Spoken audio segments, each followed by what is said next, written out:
This is going to be showing what I did in class, just because it was difficult to take notes on it since it was on the computer. And so what I'm showing here, it's covered up right now, but the x-axis is the leisure axis, and the y-axis is the income axis, just like what we do in class. And we have a lot of different indifference curves shown here. Together, all of those indifference curves categorize somebody's preferences about how they trade off leisure and income. And so what I'm going to do, just to make things a little bit easier to see, actually before I do that, I'm just going to note that one nice thing about using a computer like this is I can put my mouse sort of anywhere and it'll show me what indifference curve it corresponds to. So if I want to know how happy will I be if I have 4 hours of leisure and say 100 hours of income, well, I go to 4, I go up to 100 with my mouse, and it looks like it's this indifference curve level. So 4 hours of income, 4 hours of leisure, which is 12 hours of work and $100 in income, would correspond to the indifference curve I've highlighted. Okay, so I'm going to take all of these indifference curves and just make them a little bit more faint. It's a little easier to look at. And now I'm going to draw a budget constraint in black. We can't choose any points, we can only choose the points that we can afford. On Thursday, we'll go over in more detail exactly how the budget constraints get drawn.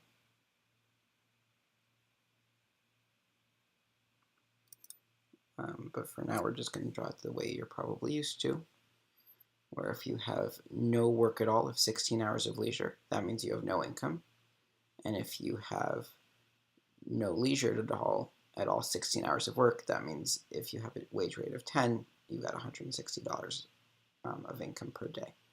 We're always going to assume a wage rate of 10 unless I tell you otherwise.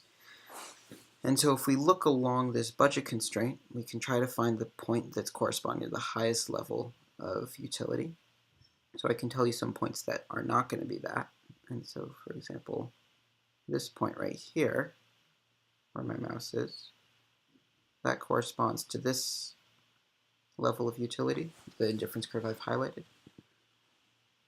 There are lots of points that are going to get me to higher indifference curves that are still affordable. So for example, this point, any of these points I'm highlighting here are all better. If I keep on going out, it looks like, a point right around here is probably the best. So that it's more visually clear, I'm going to make that red.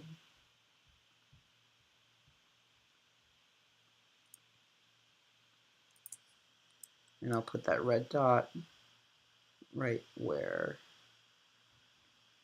it seems like it goes. The indifference curve that corresponds to is the one that is highlighted. I'll make that brighter just so that it stands out more. And so this is the choice that an individual with these preferences and this budget constraint would make. This person would choose to have 6 hours of leisure, so that's about 10 hours of work, and that corresponds to a little bit more than $100 that they make in income. That's the happiest they can be. Now, if the budget constraint changes, their choice is going to change. So let's say we do something pretty dramatic. In class, I chose a wage change that was not that big, but here I'm going to reduce the wage a lot. And so now instead of making 160 if they work all day, they only make 40 if they work all day. So that's a pretty substantial wage decrease. Now we're not going to be able to afford nearly the lifestyle that we had before, but we can still choose to work 10 hours if we want. So before we were working about 10 hours with 6 hours of leisure. We can choose that same point here. And so we could say that we're just going to try to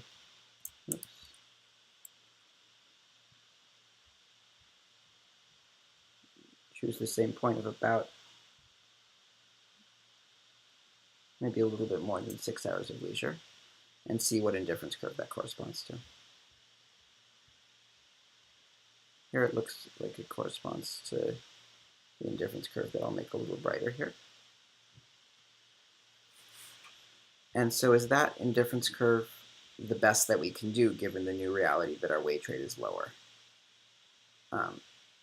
And so if it were, that would say that after our wage goes down, we don't change our choice. But it seems here that there are lots of points that are better than this point that are still affordable. So I can show you just one example. So this point where I have the mouse currently is equally good, but a point like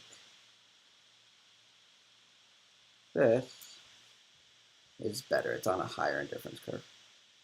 I can highlight the one that is the better indifference curve. And so here we have two red points down here.